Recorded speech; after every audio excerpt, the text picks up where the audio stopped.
Indu mill परिसरातील स्मारकाची टाळाटाळ सुरू असल्याचं सुजात आंबेडकरांचं म्हणणं आहे। देवेंद्र फडणवीस स्मारकासाठी निधीची कमतरता पडू देणार नाहीत असं उदय सामंत यांनी म्हटलंय। इंदू मिल परिसरातील स्मारक लवकर पूर्ण होईल असा विश्वास उदय सामंत यांनी बोलून दाखवलाय। स्मारक बांधून किंवा एक पुतळा बांधून खरं बाबासाहेबांना अभिवादन नाही होत, तर बाबासाहेबांचे विचार आहेत। बाबासाहेब एक मल्टिपल PhD होल्डर होते आणि त्यांनी सर्वांना प्रबुद्ध बनवण्यासाठी किंवा एज्युकेशनचा महत्त्व दिला होता। तर बाबासाहेब आंबेडकरांना खरं अभिवादन हेच राहील की एक दर्जेदार क्वालिटी रिसर्च सेंटर जे इकडच्या ऑक्सफर्डला, केम्ब्रिजला किंवा परदेशातल्या किती पण थिंक टँक्स किंवा रिसर्च सेंटरला टक्कर देऊ शकेल असं क्वालिटी एज्युकेशन आणि रिसर्च सेंटर हे इंदू मिलच्या तिकडे उभं राहायला पाहिजे, ही आमची पहिल्यापासून मागणी होती। स्मारकची टाळाटाळ चालू आहे ती चालू देत, पण तिकडे खरं एक रिसर्च सेंटर आणि थिंक टँक उभं राहायला पाहिजे।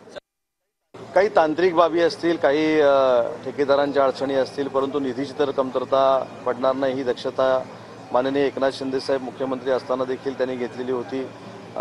देवेंद्रजी देखील आता कालच त्यांनी मुख्यमंत्रीपदाची शपथ घेतली, ते देखील त्याची दक्षता घेतील आणि मला असं वाटतं की देवेंद्रजी, एकनाथ शिंदे साहेब, अजितदादा इंदू मिल लवकरात लवकर तिथलं स्मारक पूर्ण करतील आणि त्याचा लोकार्पण सोहळा होईल याची मला पूर्ण खात्री आहे।